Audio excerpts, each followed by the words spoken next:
তিতা হলেও সত্য। সবাই মুখে মুখে বলে ভালো ভিডিও করেন, ভালো ভিডিও করেন। আপনারা ঠিকই যারা অশ্লীল ভিডিও করে তাদের পিছনে যান, তাদের ভিউ বাড়ায় দেন। আর আমরা কত কষ্ট করে সামাজিকভাবে থেকে একটু নিজে সচ্ছলভাবে চলবো বিদায় আমরা কাজ করে যাচ্ছি অনবরত, কিন্তু আপনারা আমাদের ভিডিওগুলো দেখেন না, শেয়ার করেন না। কি শেয়ার করেন? আর এই চোখ দিয়ে কি দেখেন?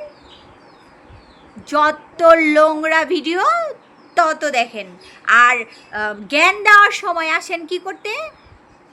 এইটা করছেন জ্ঞান, মাথায় ঘুমটা নাই, ওড়না নাই, এই কে সেই কে। ভাই, জ্ঞান দেওয়া বন্ধ করেন, ভালোদেরকে সাপোর্ট করেন, ভালোদের ভিডিও দেখেন, ভালো মন্দ একটা কমেন্ট করে যান, তারা তো উৎসাহ পাবে, তাই না? আপনাদের একটা কমেন্ট, একটা লাইকে, একটা শেয়ারে কত যে খুশি হয় সেটা তো আপনারা জানেন না। খুব হতাশা আপনাদের কাছ থেকে, কিচ্ছু পাই না।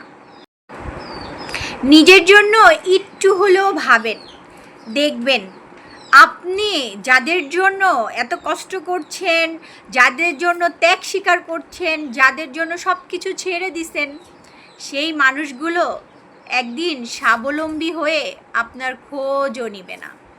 কি কথাটা ঠিক বলি নাই?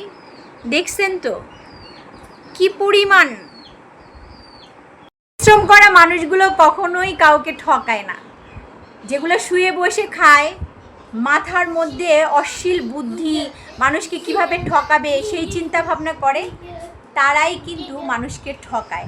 আর বড় বড় জ্ঞান দেয় মানুষকে দেখানোর জন্য, আমি খুব জ্ঞানী, আমি খুব ধার্মিক।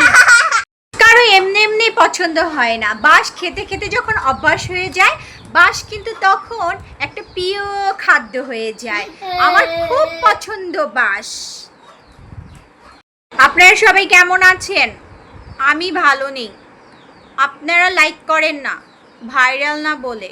আমরা ছোট তো, সেজন্য লাইক কমেন্ট কিচ্ছু করেন না। একদম ভালো নাই।